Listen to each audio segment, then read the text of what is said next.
up, everyone? Flavia, Pablo, Michael, welcome to another episode of the Miami Comedy Podcast. What's up? Yay! We got some new names here on the chat.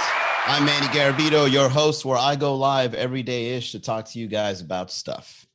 Vikes, what's going on, man? Welcome back. Michael, listen, guys, today I want to celebrate. I'm going to have myself a beer here. Excuse me. Oh, that already, you don't even have to drink it. That already sounds refreshing on its own. I am celebrating because we have just gotten the green light for 2 new shows in the city of Miami. So I'm going to go ahead and start it off with announcements. Number one, May 29th, we're going to be over at Buena Vista for a comedy show with my good friend Anya Zova, which is like a 6'5", kickboxing champion. Very funny. You got to check her out. And then secondly is a brand new comedy show Saturday nights at Fun Dimension. So we did it, guys. Hold on. Let me have my moment. We did it. I never knew. Well, you know what? I did. I never doubted it for a second that Miami comedy will eventually go back to being 7 nights a week the way it was before the pandemic. But now that we did it, I never knew it would be so quickly. I thought the rebound was going to be, nice and easy. Little venue here, little venue there, relationship here, relationship there.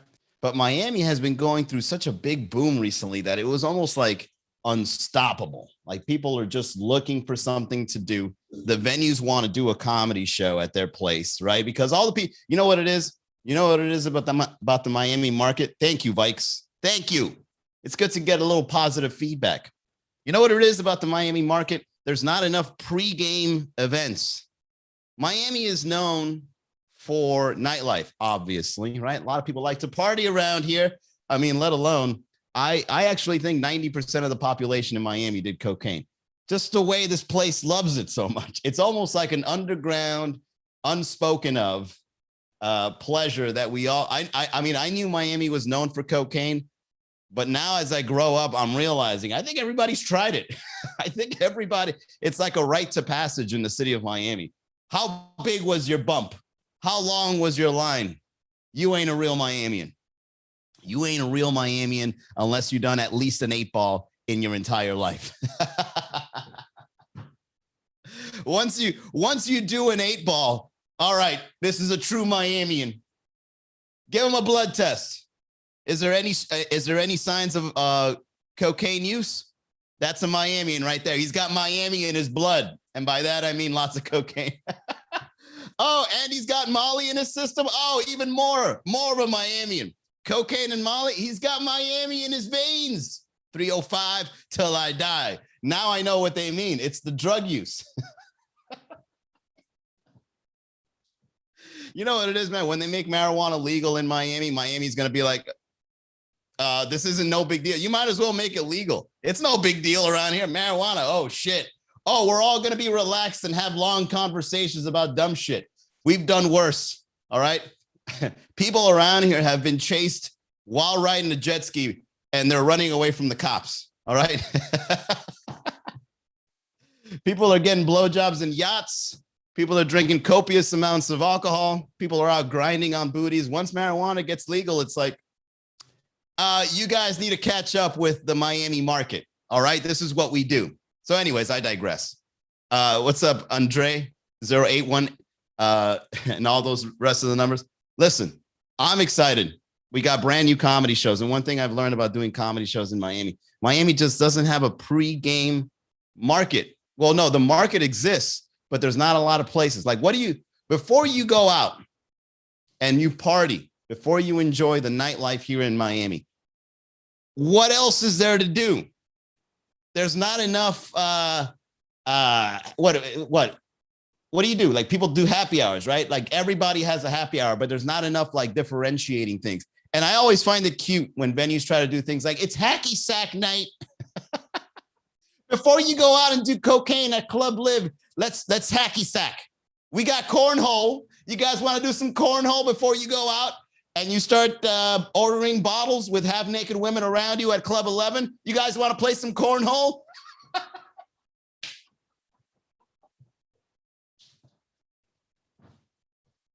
So there's not enough things to do pre-game in Miami. I'm going to give you guys a marketing lesson right now for those tuning in. If you guys want to get in on a hot event, market, do pre-game events because the nightlife is already taken. Nightlife, ladies' night, that's all taken. Happy hour, that's all taken. Go do some shit. And with that being said, Miami Comedy is now about to bring you 7 nights a week of comedy shows. We are on track. All right. I know this podcast is called Nerding Out, but fuck it. All right. I want to share this big announcement. We'll get into the nerding part later because I'm excited. I got the stimulants in my blood, but the stimulants of being excited. Okay. Apart from this beer, I'm pretty sober. What's up, Jay Carr, Murph Chuck? Oh, I can wave at people now. Look at this. Hey, I'm waving.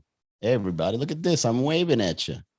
For those listening in on the podcast, either on YouTube, Facebook, all right, podcast land, you got to check out the live streams. What's up, Lorenza? Welcome back. Oh, shit, they calling me. Hang on. All right, anyways, so to get back to it, Mondays at the Red Bar. Let's go down the line here. Monday nights at the Red Bar. All right. Tuesday nights at Sweet Caroline, right? 2 of the longest running comedy shows in Miami, back to back in Brickell. All right. So all you Brickell luxurious people out there, if you want to go somewhere that has entertainment, beautiful women, handsome men, and lots of cocktails, Red Bar Monday nights. Tuesdays, Sweet Caroline. And let me tell you guys right now, if you guys want to see what a Friday night feels like on a Tuesday, you go to Sweet Caroline's on Tuesday night comedy because it's more of a party than it is a comedy show. People just showing up there, all ready to fucking go, ready to sing songs and grind on people. And then we're just there like, hey, everybody, I got some dick jokes to tell. Well, hurry up. All right. Hurry up because I'm trying to get my singing on. And then you know what they do? Then they go up on stage and they start singing Hakuna Matata or some shit. It's like, you guys are from Miami? They sing the most wholesome songs at Sweet Caroline. I don't know how. Dancing Queen. I thought we were rough around here, man. Anyways, so that's Tuesdays. Wednesdays, we're at Focal Brewery. So if you ever want to have a craft beer, right, 10 minutes north of Wynwood, we're at this brewery. And what's great about this, it's like a hidden night comedy club because in the back, there's like the stage and there's a bunch of seating and it's got a nice view of the brewery. And it's just an intimate comedy club. All right. That's Wednesday nights. Make sure you get your tickets for that one because that one's going to be very popular very shortly. This week is only our 3rd show. And last week was fire. Whatever. I'm overhyping it because I'm still excited because there's still more to come. Thursdays, I'm working on it. I'm working on Thursdays. Fridays, we're at Fun Dimension. I don't even got to tell you guys how much fun Dimension is on a Friday. It's in Wynwood. It's on the 2nd floor of a children's playpen. It's fucking hilarious. Family friendly on the 1st floor, fucking filthy on the 2nd floor. Okay? The parents, once they get fed up with their children, they go upstairs, they grab a glass of wine, and they watch us talking shit. All right? So that's Friday. And that show has gotten so popular in the area of Wynwood that we're now doing that show on Saturday, starting in June. Oh!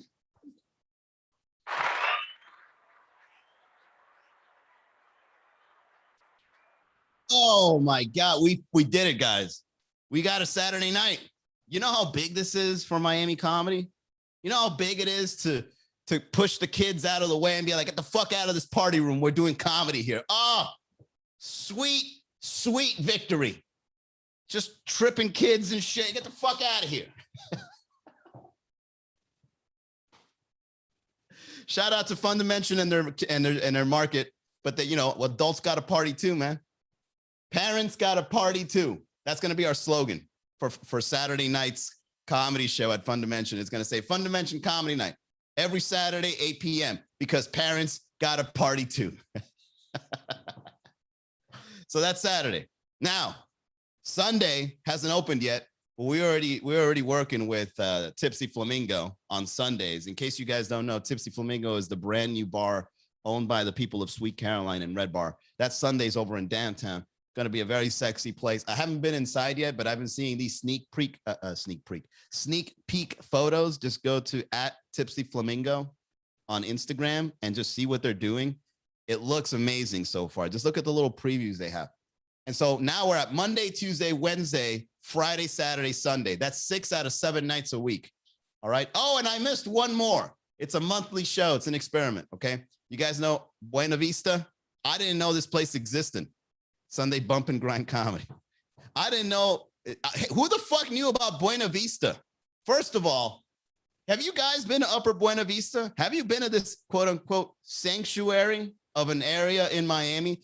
It's a complete, it's a little shopping plaza, right? For those that haven't been there, it's a little shopping plaza somewhere by the design district. And when you go inside, you go from like everything that is Miami, all the drugs and the traffic and the partying, and then you go inside and it feels like you're about to do yoga and meet Buddha himself. All right. Upper Buena Vista, I've never been. Somebody invited me to go talk to somebody that has a stage there or something. And I go inside and I'm like, oh my God, this is what Zen feels like. It's like folks that retired early, right? They're wearing beads and shit, and they got the salt and pepper beards, right? Just fucking bowing at you. Of course, there's plenty of alcohol. Little on the expensive side, but nonetheless, a luxurious place for people that are quote unquote conscious living in Miami. And so this show at Buena Vista is happening May 29th, and it's hosted by Anya Zova. All right. So make sure you go to MiamiComedy.com and you guys can see all the info about our comedy shows. All right, there you go. There, I'm done. And with that being said, let's get over to the reads, shall we? And then we'll talk about nerding out. All right. I want you guys to tell me what you nerd out on. So the reads for today, Ellie Venus, everybody, is a health insurance agent and a subject matter expert in the world of health insurance. So we use him as a resource. If you have questions, he has answers. The people he helps the most are those who do not have health insurance because they believe it to be unaffordable, and those who do have health insurance and are complaining about how much it costs, like me. He can help anyone, anywhere with anything regarding their health insurance. So call him today, 305-335-3944. Or you can email him, eliu.vinas@ushadvisors.com. All right. For those that are on the chat here, put it on there. What have you nerded out? What have you nerded on recently or in your life? Like something that you've gone hardcore nerd and that you still feel is alive today. I'm going to give you guys a little tidbit on what I'm into. Go to Netflix and look up Sex, Death, Robots. Have you guys seen Sex, Death? Is it Sex, Death, Robots? Let me see. It's one of the coolest things I've seen in a while. No, it's Love, Death, Robots. Love, Death, Robots. You might as well just go with sex. Sex sells more than love. It's 2021, Netflix. Get with the program. Sex trumps love in 2021. All right? Changed my mind. Anyways, it's the coolest fucking show I've ever seen, man. At least for a while. Because every episode is different. It has a different artist. And it's like a comic book, Vikes. It's like a comic book, but every page you turn, or rather every episode you watch, it's a completely different story in another world with different characters. And it's almost random the way, like, I think there was an episode where a guy smokes weed and he ran away from like a sci-fi looking whale. You know what? I'm not doing the show justice. That sounds horrible. This guy was smoking weed, right? And then an elephant came out from the glacier beneath him and he started running away. Dude, I'm telling you, that shit was fucking awesome. You had to see it. Go watch that episode. You'll love it, Vikes. You being a comic book person, you will love that episode I'm describing. I think it's the third one. All right. The first episode of Love, Death, Robots is like this little old lady, and she's got like this funny cartoon head, and she's being chased around by this robot. and he's got a little puppy. She's got a little puppy or whatever, right? And this robot's trying to kill her. You know what, guys? Now that I think about it, describing this show just doesn't do it justice. This sounds horrible. Like coming out of my mouth, describing it. It's just, you know what it is? It's the animation side of it that makes it interesting. Okay. Whoever's animating these things is doing a fantastic job making every episode different. And me trying to describe it is just not doing it. So I'm going to go on and move on to something else that's nerdy. Comic books. I never got into comic books because I never understood why a comic book would be so expensive just because somebody drew, I don't know, Spider-Man in the front of it.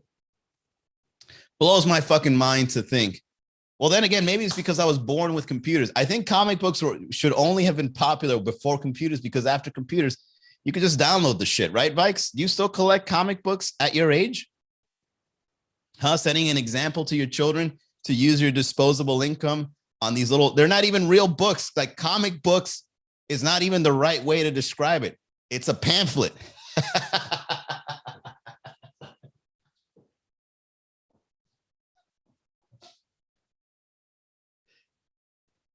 It's a fucking pamphlet, Vikes. Okay?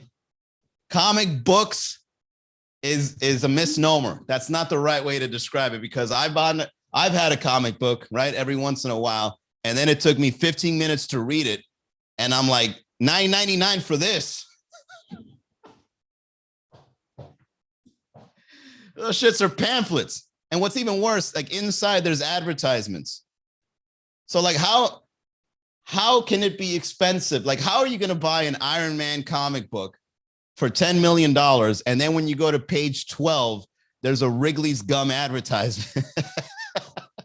Is Wrigley's Gum making any sort of income once they sell those old comic books with the advertisements in it? It makes no sense to me. Enjoy the drawings and storylines. Yeah, dude, that sounds like pamphlets. All right. You could go to Costco.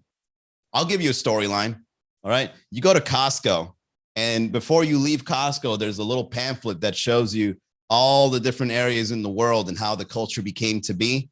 And then at the end, they give you an advertisement saying, do you want to fly here at a Costco membership discount? That I would rather have than a comic book. Think about it.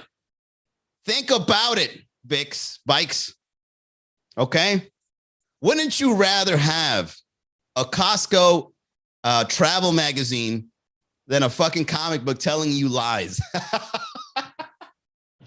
A comic book is something that you buy to get lied to. I don't like it.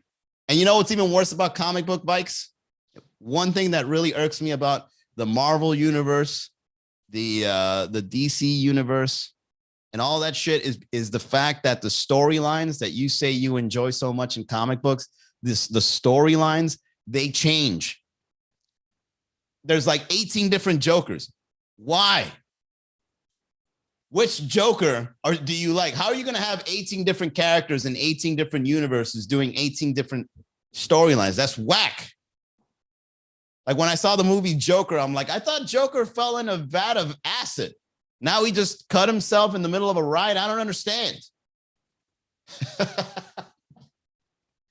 Bro, I you know, like all those string of like Avengers movies that came out, I mean like 18 of them, right?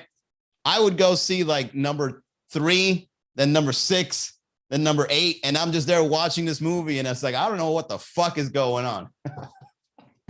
Like when Ultron came out, I saw it, and then they were fighting Thanos. I'm like, oh, well, okay, so Ultron is no longer, now it's this guy. Oh, okay. And it's so convoluted. Comic book stories are so convoluted. It's one story after another, and then they switch it up on you. It's almost like, it's almost like if their market understands it, they want to keep everybody else like, no, this is only for the real deal fans that understand this shit. I try to go in there as an outsider, trying to understand the Marvel universe, and I'm like, I don't get this shit. You know which one I don't get? I saw the Venom trailer recently. Let There Be Carnage, right? Yeah, I know a little bit.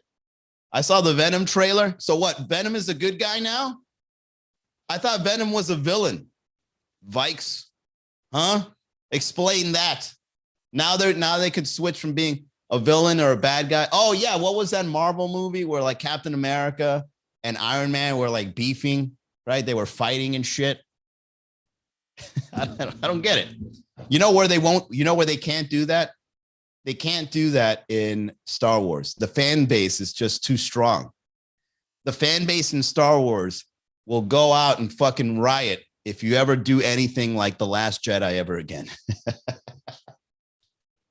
Did you see what happened when they came out with that bullshit that was The Last Jedi? Now, I'm a Star Wars fan. Now, to add more to this podcast, I am still a Star Wars fan. I forgive Disney. You know, Disney offered me Mandalorian as a forgiveness, and I took it personally. I took it to heart. I even wrote a public statement. I was like, I just saw episode 1 of The Mandalorian, and I just want to go ahead and say I accept Disney's apology. Because you know damn well that Mandalorian was created to apologize to the fans of Star Wars, because we did not tolerate that shit. The Last Jedi came out, then they did that Han Solo movie. No one went to go see it because of what they did to Luke Skywalker in The Last Jedi. That's, you know what, we nipped it in the bud. Shout out to all the Star Wars fans. We nipped that bullshit of switching storylines and different universes. We nipped it in the fucking bud. All right, you Marvel people, you comic book people, all right, you nerds, you guys allowed it to happen. And now look at you. You got Batman dying 12 different ways. Bane broke his back since when? What's up, Kirsten? We're here to talk about nerdom. We're talking shit. You know what we do. We talk shit. Let's see. When it comes to nerding, in middle school and in high school, I was really into video games and anime. I was that guy. But I was into all that stuff before it was popular now. Okay? Now, society accepts this. I don't know what's going on, but back in my day, if you were into video games and or anime, you had mental illness. And I thought something was wrong with me, right? So in my high school, in my middle school, there was maybe a few people, right? Maybe a few people. But when you looked around and you saw the people that were into this kind of stuff, you started realizing it's like, oh, I'm hanging out with the wrong crowd. I'm not going to go anywhere here, right? This isn't a way of living. So I gave up on it. I mean, I still play video games every now and then. Kirsten Blessing says, in middle school, I was into Pokemon, Dragon Ball Z, and Bang Bros. You got episode 2 Way T on your hard drive? Yo, I downloaded that shit on LimeWire. I didn't know they bootleg that episode. It's a rare.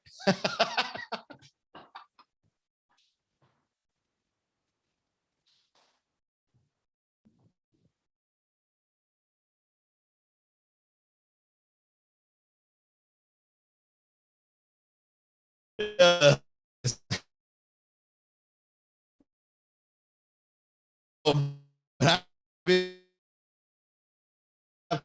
least where I was, you were considered a weirdo.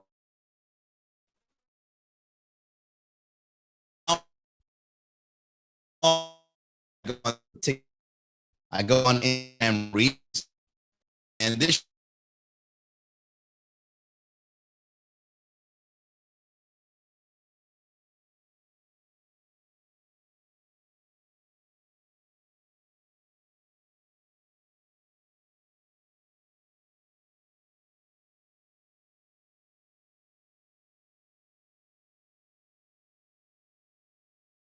people will you, right? Character and be, what's going on in your household that you're dressing like this to school?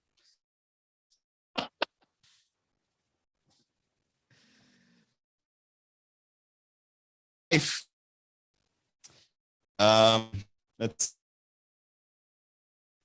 you know, I forget who came, but I heard a long time ago, and it made a lot of sense to me.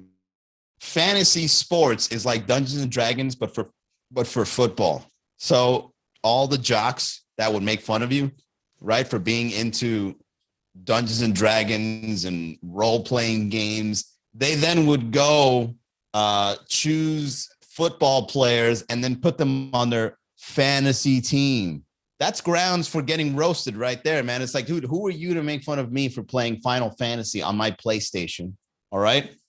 When you're out there in the locker room pretending that Eli Manning is in a team that you own in your head, that's mental illness. What do you think about that? Oh, you think you have a football team, a fantasy football team? Are you on the spectrum? I wish